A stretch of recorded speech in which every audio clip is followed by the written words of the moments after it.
जरा सोचिए, ब्रह्मांड के रचयिता स्वयं महाकाल और उनके वार भी एक असुर के सामने बेअसर हो रहे थे। एक ऐसा दानव जिसे मारने के लिए भगवान विष्णु को एक सती स्त्री के साथ ऐसा भयानक छल करना पड़ा जिससे पूरी सृष्टि कांप उठी। आखिर कौन था वो असुर जिसके आगे महादेव की शक्तियां भी रुक गई थी? ये खौफनाक कहानी है जलंधर की। जब देवराज इंद्र के अहंकार पर महादेव का तीसरा नेत्र खुला तो उस विनाशकारी आग को समुद्र में फेंक दिया गया। उसी उबलते पानी से जन्म हुआ जलंधर का। स्वयं शिव का अंश होने के कारण उसके पास अपार शक्तियां थीं। अपनी इन्हीं शक्तियों के घमंड में चूर होकर उसने स्वर्ग पर भयंकर आक्रमण कर दिया। देवराज इंद्र को युद्ध में बुरी तरह धूल चटाकर उसने पूरे स्वर्ग लोक पर अपना कब्जा जमा लिया। मृत्यु लोक से लेकर पाताल तक बस उसी का हाहाकार था। लेकिन उसका अहंकार तब अपनी हदें पार कर गया जब उसने सीधे कैलाश पर चढ़ाई कर दी और माता पार्वती को पाने की जिद ठान ली। पर क्या जलंधर अपनी शक्तियों के कारण अजेय था? नहीं, उसकी असली ढाल थी उसकी पत्नी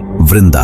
वृंदा भगवान विष्णु की परम भक्त और एक अत्यंत पतिव्रता स्त्री थी। वृंदा के सतीत्व का तेज इतना प्रचंड था कि जब तक वह अपने पतिव्रता धर्म का पालन कर रही थी तब तक दुनिया का कोई भी अस्त्र शस्त्र, यहाँ तक कि शिव का त्रिशूल भी जलंधर का बाल बांका नहीं कर सकता था। रणभूमि में जलंधर शिव से भिड़ रहा था और शिव के हर प्रहार को वृंदा के सतीत्व का अदृश्य कवच रोक रहा था। पूरे ब्रह्मांड में संकट छा गया था। अगर जलंधर नहीं मरता तो सृष्टि का अंत निश्चित था। तब सृष्टि को बचाने के लिए भगवान विष्णु को एक कठोर कदम उठाना पड़ा। उन्होंने छल से जलंधर का रूप धारण किया और वृंदा के महल में पहुंच गए। जैसे ही वृंदा ने अपने पति समझकर उनके चरण स्पर्श किए, उसका सतीत्व भंग हो गया और इधर रणभूमि में जैसे ही वृंदा का कवच टूटा, जलंधर की सारी शक्तियां क्षीण हो गईं। भगवान शिव ने बिना एक पल गवाए उस अहंकारी जलंधर का वध कर दिया। इसी के साथ उसके घमंड का हमेशा के लिए अंत हो गया। लेकिन इस छल के कारण वृंदा ने भगवान विष्णु को पत्थर बन जाने का शाप दिया। भगवान ने वो श्राप स्वीकारा